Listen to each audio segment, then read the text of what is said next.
Assalamualaikum warahmatullahi wabarakatuh. Selamat datang kawan-kawan semua di channel Riam Biru. Terima kasih banyak untuk kawan-kawan semua yang sudah berkenan hadir di channel ini. Dan kali ini ada satu cerita datang dari Mas Dani di Karawang. Mas Dani atau Kang Dani, Mas ajalah biar gampang terbiasa gitu ya. Nah, Mas Dani ini menceritakan tentang satu peristiwa horor yang pernah dialaminya sekitar tahun 2015. Jadi pada saat itu Mas Dani itu punya seorang teman kerja. Nah, rumah temannya ini lumayan cukup gede, lumayan cukup panjang. Bagian belakangnya itu 2 lantai. Bagian depannya itu cuma 1 lantai. Nah, ini biasanya kalau misalkan malam minggu atau malam apa gitu ya Mas Dani main ke sana, itu kan begadang sampai pagi begitulah. Jadi pada suatu malam Mas Dani itu main ke tempat temannya tersebut bersama teman-teman yang lain. Kayak ngumpul lah, teman satu kerjaan kayak gitu. Yuk main ke sana yuk, akhirnya pada ngumpulkan. Nah, seperti biasa mereka itu naik ke atas di belakang sana. Nah, dari belakang itu kebetulan sampingnya itu jalan gang kecil ya, paling selebar 1 meter kayak gitulah. Nah, ini dari posisi dari posisi tersebut, ini karena ada jalan, habis itu tuh ada tanah kosong, kebun. Tepat di depan kebun tersebut ada sebuah gudang material. Bukan toko material, bukan, itu cuman kayak gudangnya doang, penyimpanan. Sementara tokonya itu berada di depan sana. Biasanya barang-barang itu di depan sana itu di pinggir jalan raya gitu ya. Nanti biasanya barang itu dipasok kalau misal udah habis, ini ya pakai mobil-mobil kecil. Semua pasokan-pasokan yang datang, yang pakai truk-truk gede itu masuknya ke gudang tersebut.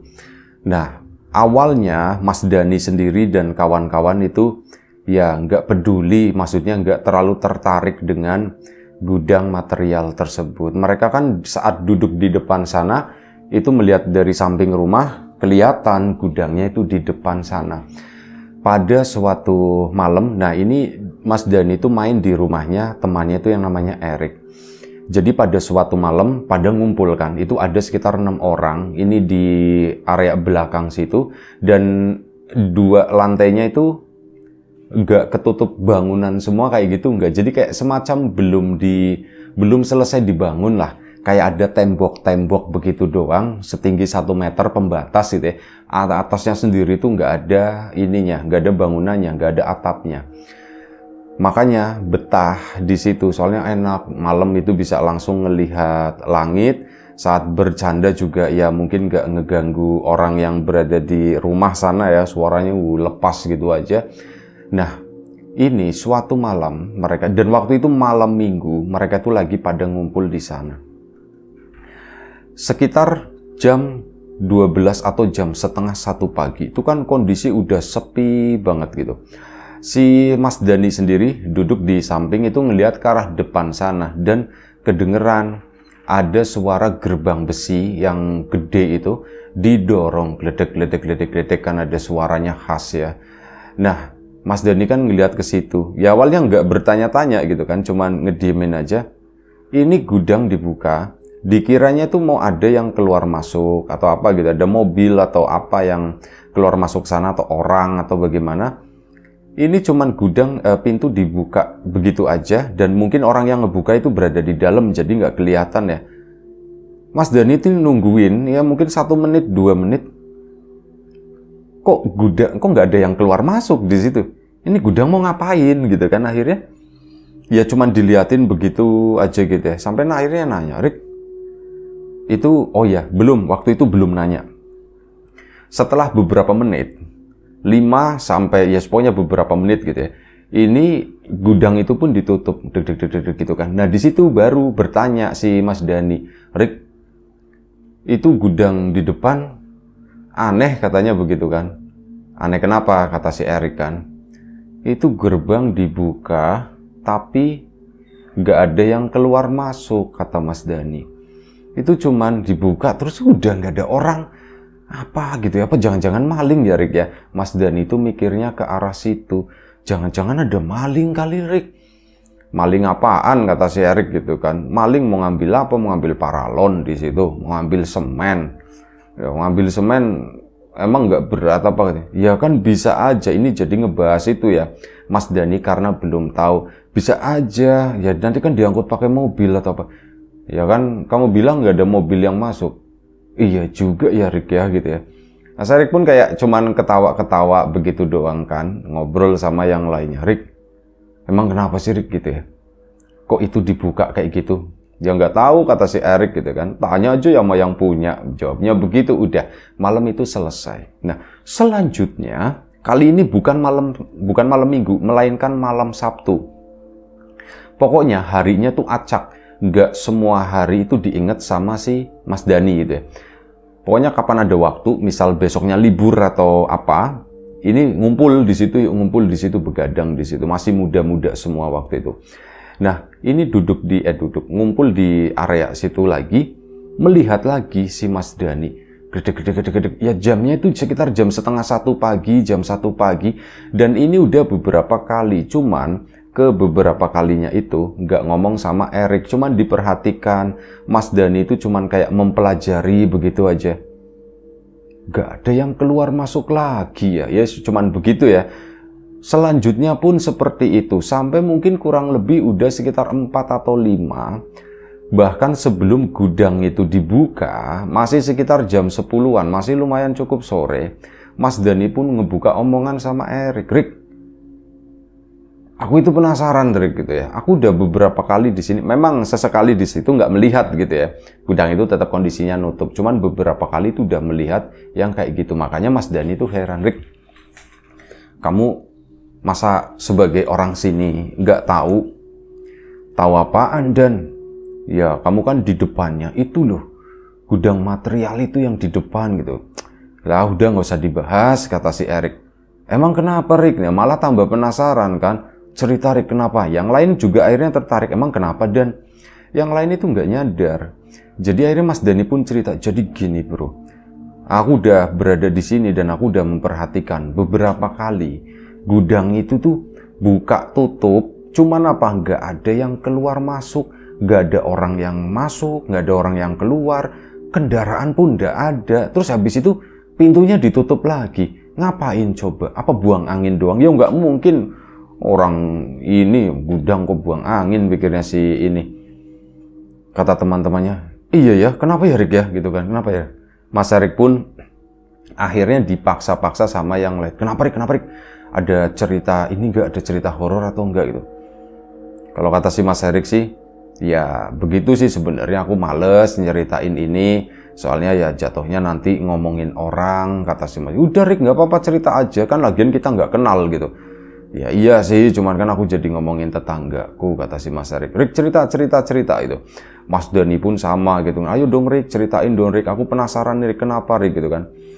Jadi Dani bener merhatiin kayak gitu. Aku sendiri juga nggak terlalu merhatiin sih, cuman aku denger gitu ya, denger dari orang lain juga. Aku ya memang seperti itu udah biasa, dan hal itu tuh udah bertahun-tahun, kata si Mas Erik. Ah, bertahun-tahun Rick? Iya udah bertahun-tahun. Kalau kata orang itu, kalau misal gerbangnya malam-malam dibuka, itu ada yang naruh barang di sana. Ada yang setor barang di situ, katanya begitu. Hah? Setor barang di situ malam-malam? Oh, jangan-jangan barang terlarang gitu kan. Terlarang enggaknya aku enggak tahu. Ini kan cuman kata orang. Bukti nyatanya seperti apa aku enggak tahu. Ini cuman versi orang aja, aku juga nggak bisa nyimpulin, dan memang nggak pernah nanya langsung sama yang punya. Soalnya ya yang punya nggak tahu, orangnya memang tertutup, katanya begitu kata si Mas Erik. Ya udah lanjut Rick, gimana ceritanya? Jadi udah bertahun-tahun, kata si Mas Erik, gudang itu kayak gitu. Kalau malam dibuka, nanti ditutup lagi. Ada beberapa orang yang nanyain, kenapa seperti itu? Tapi ya nggak dijawab gitu sama yang punya. Ya emang kenapa orang mau buka pintu, masa nggak boleh gitu kan? Masa harus lapor dulu?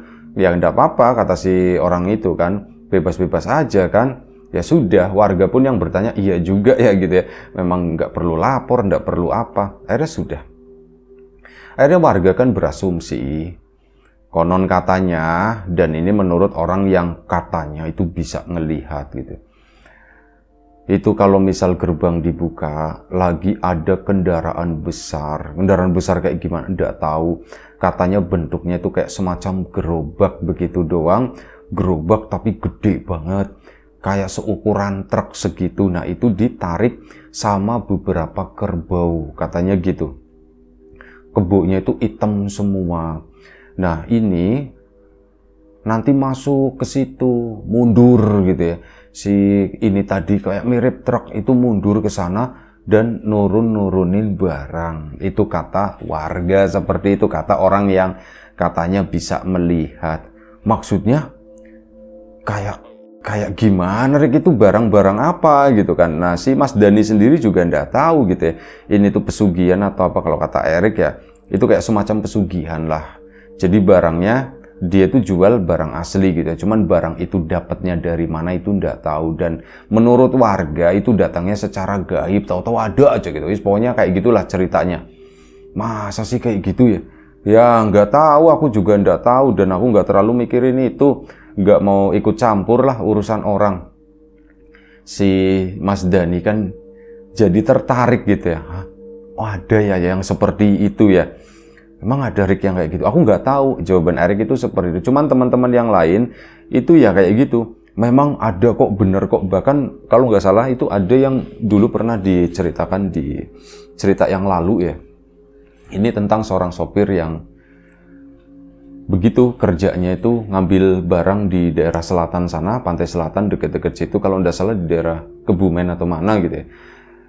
Ya itu barangnya dari mana itu nggak tahu. Dan ya nanti pulang itu untuk transaksi normal dan sebagainya. Konon dapatnya itu dari situ. Jadi nggak langsung breng, tahu-tahu bentuknya duit atau bentuknya emas atau bentuknya apa, enggak. Tapi bentuknya itu barang. Nah ini pun sama seperti itu. Modelnya tuh kayak gitu. Cuman ya kalau yang sopir itu kan memang bener diangkut pakai truk ya. Proses ngangkutnya itu nggak ngerti. Tahu-tahu pulang itu truk itu udah berat, udah ada muatan aja. Udah. Nah ini kalau ini tuh nggak kelihatan sama sekali, cuman kata Mas Erik memang kalau mau diperkuat, ya memang kuat, kata si Mas Erik. Pendapat dari warga, soalnya ya itu kan udah jadi perbincangan. Akhirnya warga pun kan pasang mata di sana ya, ngeliatin gitu. Gak pernah ada truk besar itu masuk ke situ, kata Mas Erik. Wah, gak pernah Rick, sama gak pernah. Tapi kalau gudangnya pas dibuka, terus misal pas kalian lewat, itu dilihat di dalam itu penuh, katanya gitu. Barang-barangnya itu paralon, semen, dan sebagainya, itu tuh penuh gudang itu. Gitu ya. Gimana ceritanya ya? Ya memang ada mobil, kata Mas Erik. Cuman itu mobil ngangkut dari situ menuju ke toko materialnya, ke tokonya di sana. Itu pun ya tidak terlalu banyak kan. Kayak gitu. Dan akhirnya sudah dari situ pun Mas Dani mulai menangkap ceritanya. Oh jadi begitu, berarti serem juga kalau kayak gitu ya. Gak ada yang nganter, gak kelihatan siapa yang nganterin, tahu-tahu barang itu udah ada dan itu tuh numpuk di sana. Konon katanya bentuknya itu gerobak kayak mirip kontainer kayak gitu, cuman dari kayu semua. Yang narik itu kerbau 6 ekor gitu, warnanya itu hitam semuanya. Ini menurut orang yang katanya bisa melihat, dan ini juga nggak ada jaminan bener gitu ya. Itu bisa jadi orang tersebut itu cuman ngarang-ngarang doang. Udah, cerita itu pun diterima dengan baik oleh Mas Dani. Sampai namanya orang ya, itu kan timbul yang namanya rasa penasaran. Mas Dani mulai kepikiran itu, aku tuh pengen ngelihat di dalamnya itu seperti apa. Kalau siang nggak mungkin karena kondisi gudang itu tertutup, kecuali terbuka. Baru nanti kelihatan dari depan. Nah ini kan kondisinya tertutup, jadi susah. Akhirnya apa? Mas Dani pun ya ada rencana. Jadi tetap main ke tempatnya Erik ke sana, di kira-kira kapan ya. Jadi setelah itu, next sesinya main ke sana, gudang itu nggak ngebuka. Aku nggak ngebuka ya nggak tahu gitu kan, suruh sana orang nggak, sama yang punya sana bilang sendiri, kata si Erik. Dan akhirnya ke beberapa kalinya baru ngalamin gudang itu dibuka, gede begitu kayak gitu. Si Mas Dani langsung bangun, Rick, aku mau ke bawah. Akhirnya turunlah ke bawah ke sana. Jadi nggak lewatin rumah utama gitu, nggak ya. Itu dibikin kayak ada tangga darurat di sana. Turunlah si Mas Dani ke bawah. Diikutin tuh sama si teman yang lain, Erik juga ngikut, cuman di belakang. Nah ini Mas Dani keluar ke sana gitu kan, pura-pura jalan kaki gitu aja. Tek ke sana, lewat ke situ, nggak melihat apapun. Jadi belum ada sesuatu yang kelihatan atau bagaimana gitu, yang apalagi ngebayangin itu apa namanya kereta tadi gerobak gede itu sama kerbau gitu. Itu lumayan cukup menyeramkan. Mas Dani pun lewat minggir ke kanan, menjauh dari gerbang gitu ya. Itu lewat aja ke sana, ngelongok ke dalam. Ada memang barang-barang tersebut yang disebutkan ada, cuma nggak penuh-penuh banget kata si Mas Dani. Normal bentuk apa namanya jumlah segitu. Akhirnya jalan ke sana. Ada warung gitu di situ, lumayan bukanya itu lumayan cukup sampai lama, sampai malam gitu ya. Bahkan kayak hampir 24 jam lah. Nanti biasanya jam 4 pagi itu baru tutup, buka lagi itu setengah 6. Nah ke warung situ jaraknya lumayan cukup jauh, beli rokok kan. Udah balik lagi, saat balik lagi jalan itu sengaja dipelanin. Mas Dani ngelihat ke sana ya nggak ada itu tadi, kereta kebo itu tuh nggak ada sama sekali, itu cuman gudang masih kebuka. Mas Dani pun mempercepat langkahnya ke sana dan saat ngelewatin di depan gudang tersebut, Mas Dani yang ngeliatin ke dalam situ. Di ujung sana, ditumpukan barang-barang tersebut, Mas Dani itu melihat banyak, nggak tahu orang, nggak tahu apa, itu warnanya tuh hitam-hitam semua, karena memang gudang itu gelap, dan ini tumpukan semen atau apa, itu kan warnanya cerah ya, coklat, putih gitu ya, bukan yang warna hitam kayak gitu. Jadi saat ada orang yang beraksi di sana, itu kelihatan bayangannya semacam itu. Nah itulah yang dilihat oleh Mas Dani. Loh, banyak orang di situ, jumlahnya itu mungkin ada 20 orang. Banyak di situ kayak gotong royong ngangkatin ya benda-benda, barang-barang material lah. Termasuk mungkin kayak batako atau apa kayak itu diangkutin ke sana. Mas Dani ngeliatin sambil jalan begitu kan. Cuman ya itu tadi, kereta besar itu ndak ada. Orang yang kelihatan mukanya itu pun ndak ada di situ. Itu semuanya gelap, semuanya di dalam situ lagi pada kerja. Akhirnya kan Mas Dani balik lagi. Nah si Mas Erik sama temannya itu nunggu di depan rumah di situ kan. Dia sambil merhatiin tapi di dalam halaman, jadi nggak terlalu kelihatan. Si Mas Dani pun balik ke sana. Langsung cerita, Rik, itu Rik, naik dulu, kata si Erik, naik dulu. Akhirnya naik kan mereka ke atas. Nah begitu naik, ceritalah si Mas Dani, Rik, aku tadi ngelihat. Kamu ngelihat apaan? Aku ngelihat ada banyak orang, ya nggak tahu lah, sekitar 20-an mungkin ya, kata Mas Dani. Sekitar 20 orangan, Rik. Mereka tuh kayak lagi kerja, kayak lagi ngangkutin, lagi ngerapiin material-material yang ada di situ, Rik, gitu. Beneran, Dan, beneran sumpah. Kamu ngeliat itu kereta? Nggak ada sama sekali, nggak ada. Cuman ya itu, aku ngeliatnya kayak mereka tuh lagi ngangkutin sesuatu, lagi natain sesuatu di situ lah. Nah ya sudah gitu ya. Terus mau gimana ya, Dan ya? Ya nggak gimana-gimana, kata Mas Dani. Ya nggak gimana-gimana, Rik, tapi setidaknya aku nggak tahu, aku ngelihat yang seperti itu gitu ya. Menurut kamu itu orang atau bukan, Rik? Ya kalau tak perhatiin di sini gitu ya, warga sini nggak ada yang bekerja sampai malam kayak gitu di gudang tersebut. Nggak ada, kata si Mas Erik. Ya itu siapa gitu kan? Ya nggak tahu, Rik, kan kamu yang orang sini. Ya itu dia, aku juga nggak tahu. Terus gimana, Rik? Kesimpulannya itu apa? Kesimpulan apa? Kesimpulan dari apa yang aku lihat ini? Ya itu terserah kamu, Dan gitu. Jadi Mas Erik itu kayak orang yang memang satu nggak mau cerita banyak, nggak mau membahas masalah itu sebenarnya, tapi ya sudah gitu kan. Mas Daninya tuh maksa-maksa terus karena tertarik dengan hal tersebut. Dan akhirnya disepakati kalau yang dilihat Mas Dani itu adalah setan, nih gampangannya tuh begitu ya. Dan malam itu udah selesai, Mas Dani pun cukup tenang tapi yang menegangkan.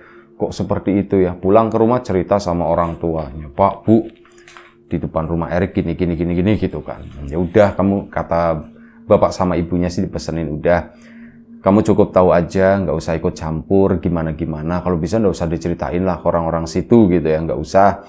Itu bukan urusanmu, itu urusan dia gitu kan. Ya sudah, Mas Erik pun akhirnya karena udah tenang dengan seperti itu, oh pintunya dibuka itu, dan Mas Erik mempercayai hal tersebut meskipun tidak melihat. Beberapa saat kemudian, ini udah kayak memasuki musim penghujan, dan mereka kan akhirnya tetap begadang, cuman jarang di atas, karena itu tadi kadang sorenya hujan, itu ada kan belum ada atapnya ya, jadi di lantainya itu lumayan cukup basah. Mereka pun begadang kali ini pindah ke teras ke depan rumah ke sana. Ya, mereka ngalamin lagi, gudang itu dibuka gede-gede, dan kali ini pada suatu saat dilalahnya Mas Dhani itu begadang cuman sama Mas Erik doang. Cuman berdua doang, lagi musim penghujan. Yang lain bilangnya mau datang, tapi karena terlanjur hujan lagi dan Mas Dhani udah sampai di situ, ya akhirnya yang lain pun membatalkan gitu. Jadi cuman Mas Erik sama Mas Dhani doang berdua malam itu. Hujan, makin malam itu hujan deres. Jam 12 malam, jam setengah 1 itu turun hujan lagi, bres gitu lagi kan. Nah, Mas Dhani sendiri itu nggak ingat sama sekali, nggak mengingat-ingat masalah cerita itu tadi. Masalah gudang itu dianggapnya itu udah selesai, udah basi lah cerita tersebut ya. Sampai akhirnya mereka berdua itu dikagetkan dengan kedatangan sesuatu yang besar gitu ya. Kayak truk kontainer, cuman nggak ada suaranya, yaitu ditarik kebo. Rick, si Mas Dhani begitu kan, Rick, itu Rick gede banget. Mas Erik juga sama-sama melihat itu, dan lampu teras itu lagi begadang itu dimatikan sengaja gitu, biar nggak terlalu kelihatan dari depan ya. Jadi gelap-gelapan itu ngeliat lewat itu gede banget, dan kata Mas Dhani, sumpah itu tuh serem. Itu tuh mirip kayak mimpiku saat lagi demam, kata Mas Dhani. Aku kalau lagi demam, itu ngelihat sesuatu yang kecil, itu rasanya tuh gede banget. Dan ini, kata Mas Dhani, ini mirip kayak gerobak yang buat narik pasir. Jadi Mas Dhani itu ya pernah melihat gerobak yang ditarik sama orang ya, itu untuk ngangkut pasir. Itu kan pakai kayu-kayu yang tebel-tebel gitu kan. Mirip seperti itu, rodanya juga besar, kayunya itu gede-gede, batangnya itu kayak satu batang pohon itu ya cuman dibikin kotak begitu doang, dipaku-paku lah begitu ya. Itu seperti itu memanjang kayak kontainer yang 40 feet itu loh, panjang, gede banget. Dan akhirnya apa, si gerobak itu mereka berdua udah ketakutan gitu, cuman diem aja di sana cari aman. Si kerbau itu narik ke sana, dan kerbaunya itu gede-gede banget, ternyata bukan kayak kerbau pada umumnya, kayak 2 kali lipatnya lah kerbau pada umumnya ini, dan warnanya itu memang hitam semuanya. Ini jalan ke sana sampai di depan gudang. Nah, yang bikin aneh itu apa? Begitu sampai di depan gudang, gerobak itu tuh mengecil, kayak mengecil jadi setengahnya lah. Kayak mobil box kayak gitu, cuman agak sedikit besar ya. Dan kerbau-kerbau itu ukurannya jadi normal. Parkir, mundur, itu menuju ke gerbang tersebut, gerbang bangunan, dan gerbangnya itu memang posisinya udah dibuka ya. Memang masuk ke sana, ngelihat semuanya. Si Mas Erik, Mas Dhani itu ngelihat, dan posisi kerbaunya itu tepat di tengah jalan. Bodi belakangnya gerobaknya itu masuk ke sana, kerbau-kerbau yang ada 6 ekor itu nutup di pinggir jalan di situ. Mas Dhani ngelihat ada motor lewat ngeng gitu kan, hujan-hujan itu ya cuman kayak nembus begitu aja gitu kan. Rick, masuk yuk, Rick, yuk masuk yuk, kata si Mas Dhani. Ya masuk. Akhirnya masuklah mereka. Rick, kenapa aku bisa lihat ya Rick ya? Ya aku nggak tahu, kan bukannya kamu emang pengen ngelihat ya? Ya aku pengen ngelihat, cuman nggak kayak gini Rick, ini serem banget Rick. Sumpah ini pikiranku jadi rusak, kata si Mas Dhani sambil megangin kepalanya itu pusing tiba-tiba. Rick, pikiranku jadi rusak Rick. Nah, yang masuk ke Mas Dhani itu apa? Yaitu tadi mirip kayak mimpinya saat demam. Sesuatu yang kayak gerobak pasir itu tiba-tiba gede banget, itu kayak mau ngerubuhin si Mas Dhani. Itulah yang masuk ke pikirannya si Mas Dhani. Akhirnya malam itu udah mereka tuh di ruang tamu cuman tidur-tiduran begitu aja. Nah Mas Dani kan karena ya gelap dan posisi tiduran begini kan mulai ngantuk gitu. Begitu ngantuk kayak gitu bayangan itu tuh datang, ya mimpi demamnya itu tuh datang. Kaget gitu kan, sampai kayak gitu dibangunin sama Mas Erik. Dan bangun dan akhirnya udah sampai pagi. Mas Dani pun pulang, waktu itu libur ya. Pagi harinya tidurlah di rumah. Selama tidur itu diganggu, ya memang tidur gitu berapa jam, nanti terbangun gara-gara mimpi yang seperti itu, kayak kerubuhan, ya kejatuhan gitu ya. Kejatuhan itu tadi, gerobak yang super gede, gebuk-gebuknya gede, seolah-olah Mas Dani itu jadi kecil. Dan itu sangat menakutkan. Dan beberapa keesokan harinya lagi, berarti hari Seninnya, malam Senin, Mas Dani itu badannya panas, dia itu demam. Ya diomelin sama bapak sama ibunya, kamu sih begadang terus gitu, udah tahu musim penghujan kayak gini kamu begadang. Iya ya Mas Dani juga mikirnya tuh masuk angin waktu itu kan. Akhirnya sudah, hari Selasanya pun masih demam. Sempat ke dokter umum, diperiksa, dapat obat, dikasih obat, badannya adem, tapi badan itu masih lemes, gak enak. Obat habis, panas lagi, dan sampai kurang lebih sekitar 4 hari lamanya dibawa ke dokter yang beneran, dan ternyata Mas Dani itu terkena tipes gitu ya, diagnosanya itu. Ya dikasih obat dan yang lain, akhirnya kan libur kerja lumayan cukup lama ya. Dan selama sakit itu Mas Dani itu tersiksa, ya melihatnya tuh itu gerobak besar yang kok dong lebih gede dari apa yang dilihat malam itu, kadang ya sama, dan ya kondisinya tuh begitu, seolah-olah kayak mau ngejatuhin si atau ngerobohin si Mas Dani. Jadi tidur pun sering teriak-teriak gitu kan. Dan akhirnya selain dari pihak dokter, dari medis, keluarganya Mas Dani pun ya coba nanya-nanya gitu ke tetangga. Ya datanglah beberapa tetangga ke situ ngedoain, dan mereka tuh berpendapat seperti ini, kayaknya kesambet. Jawabannya itu begitu ya, ini anak tuh kesambet, dan kamu habis main dari mana? Nah orang tuanya kan udah tahu cerita. Jadi begini Pak Dani itu begini, dia tuh habis, wah pantesan, kata si orang itu, pantesan, harusnya itu tuh nggak bisa dilihat. Kalau memang kuat ya nggak bakalan apa-apa, tapi kalau memang badannya ndak kuat, badan mental ndak kuat, ya jadinya seperti ini, ke badan nyerang, kepikiran juga nyerang, jadi susah tidur, kepikiran terus, yang datang itu tuh seperti itu, kayak gitu, itu karena pikirannya nggak kuat. Udah tak doain gitu ya, semoga ndak apa-apa. Waktu itu dikasih air dan sebagainya. Alhamdulillah, untuk pertama kalinya Mas Dani itu, ya maksudnya selama beberapa hari sakit ya, untuk pertama kalinya malam itu dia itu tidur nyenyak banget. Jadi tidur dari jam 9 malam sampai pagi itu jam 10 pagi. Itu berarti berapa ya? 13 jam tertidur, dan rasanya tuh nikmat banget. Tidur itu ndak mimpi, ndak apa gitu ya. Dan saat bangun tersebut Mas Dani pun kondisi badan ya memang masih capek, pegel-pegel, tapi alhamdulillah sudah lebih baik dari sebelumnya. Nah mulai dari situ Mas Dani itu kapok main ke rumahnya Erik. Sementara waktu selama beberapa bulan stop dulu, nggak main ke sana. Ya itu aja satu cerita dari Mas Dani. Terima kasih banyak ceritanya Mas Dani di Karawang sana. Kawan-kawan di rumah juga terima kasih banyak atas support dan dukungannya apapun itu. Kawan-kawan subscriber, kawan-kawan membership, kawan-kawan yang udah kasih support dalam bentuk super thanks ke Riam Biru. Terima kasih banyak. Kawan-kawan yang udah ngasih like, udah nge-share ke yang lainnya. Kawan-kawan yang udah ninggalin komentar juga terima kasih banyak. Doa terbaik dari kami untuk kawan-kawan semua. Semoga selalu diberi kemudahan dalam hal apapun, termasuk kemudahan dalam hal rezeki. Yang sakit segera diberi kesembuhan, yang sehat tetap dijaga kesehatannya. Sampai jumpa di episode selanjutnya Riam Biru.